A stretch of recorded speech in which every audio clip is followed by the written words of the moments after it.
Hey everybody, welcome to episode 1 of Woodley Goods. My name is not Dick Woodley, but that's what I'm gonna go by. I'll get to that in a little bit later in the story. This episode is going to be my origin story. We're in January of 2026, just as a reference. And I think a lot of the channel is just gonna be kind of about how you can make stuff in your garage a little bit more realistic of an angle at it. Don't be threatened by the cabinet saw. Up until a month ago, I was just working off the 10-inch DeWalt saw that seemingly everybody in the world has. Um, this this saw was being retired out of a cabinet shop, and it went to somebody who tried to get it running in their house, and then I think it went to somebody else who also tried getting it running, and then it came to me thinking that I could get it running. It's a three-phase, 5 horsepower saw. One of my episodes will be going over how I did get this running. For anybody who it does need to figure out how to get three-phase power working in their one-phase house. So that'll be an episode.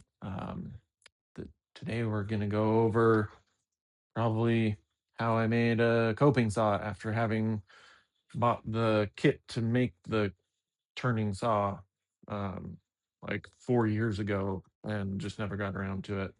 Um, show you around the house a little bit, some of the projects I've done, and if I can figure out how to edit some photos, then we'll throw in some before and after photos to kind of show you what you can actually DIY. Been an optician for 20 years, and I did some construction growing up, but I mean, as a 16-year-old, I was mostly just sweeping up the trash and learning through osmosis some of the stuff. But I mean, YouTube has helped me figure stuff out. So hopefully we'll be able to teach some people how to do some stuff in here. Okay, folks, let's go on a little tour. We'll do the house first because my wife gets home soon. And I want to do this before the wife and kid are home. This is Murray. He sounds like a duck. This is Moose. In an episode, we're going to be making dog beds. This little gem is a nice little walnut record player that I made a few years ago. I might make another one. What else has been made here? The table was resurfaced. Uh, the kitchen, if I can figure out how to edit, I will show you the changes of the kitchen.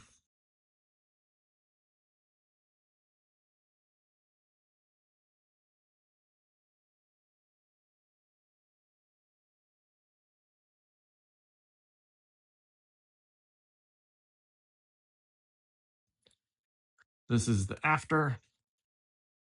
This entire piece was made in the garage and painted in the garage. All of these cabinets elsewhere are Home Depot garbage, but I made the cubbies up above them. Don't get too close because they're not super fantastic, but they're not terrible. The kitchen pantry is French cleat, and there's a water heater in here. One of the projects is going to be making a few more shelves for the kitchen pantry.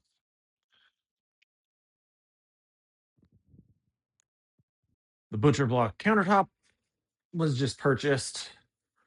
That was already there. One of the best ideas of the kitchen was to just make a full-sized cupboard door in front of the kitchen sink because the false drawer fronts are terrible when you actually need to get underneath there. Here we've got a 30 something wide drawer, two of them. They're 12 inches deep. And under cabinet garbage. We'll go over that later. Power strip.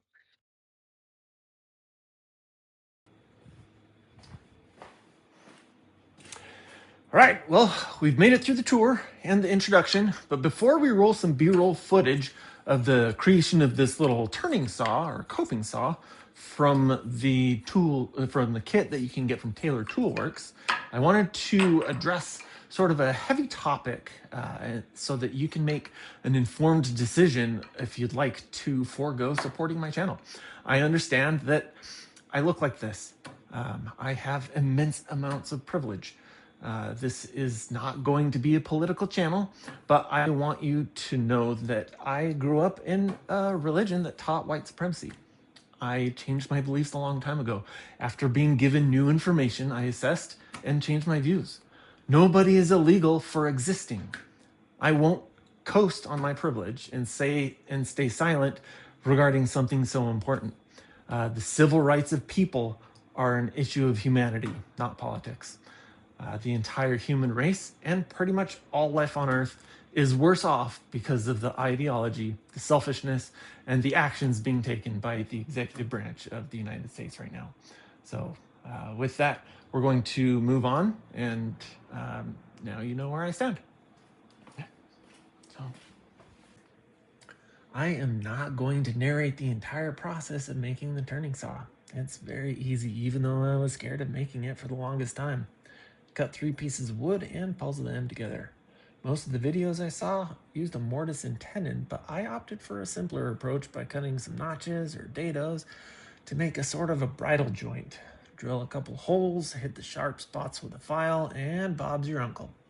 Regarding my name, it is not Dick Woodley, but my first name is Eric. Half of the other woodworking channels I'm sure you know are dudes named Eric, so I'm gonna go by my middle name. Woodley is the combination of my spouse's last name and my last name. Now we're on to the discussion about my tools in the shop. I slowly add things when I need them or when they're given to me. Most of my battery platform is from DeWalt, but I do love how affordable the Ryobi nailers are and how they have a bunch of other obscure and useful tools. Most of my routing is done with the DeWalt trim router, but I have a Bosch router in the Bosch table. Soon I'll be building the router table into the side of the big saw. I purchased an Oliver planer when I needed to mill a few 100 feet of lumber to make a fence.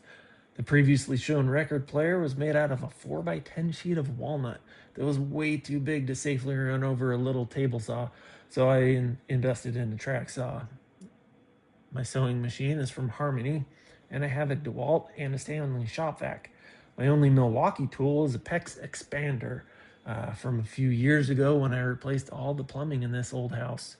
Harbor Freight's where I got most of my tools, including the air compressor, a 10-inch drill press, a MIG welder, dust collector, belt sander, handheld bandsaw, an old workbench, and all of my clamps. I also use a Dremel on occasion.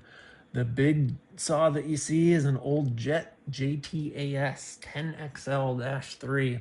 It's 5 horsepower and 3-phase that I'll probably be making a lot of videos about. The first is going to be about the process of hooking a 3-phase tool in a 1-phase house. Most of the big cabinet saws I see on the used market also seem to be missing the side panel, so I'll probably be making a video about my process for making one of those too. Thank you for getting this far and putting up with the terrible quality of the first video. I'll do my best to be better as I go along. And now, enjoy my cat that sounds like a duck or a cranky old lady smoker. We don't really know. Thanks.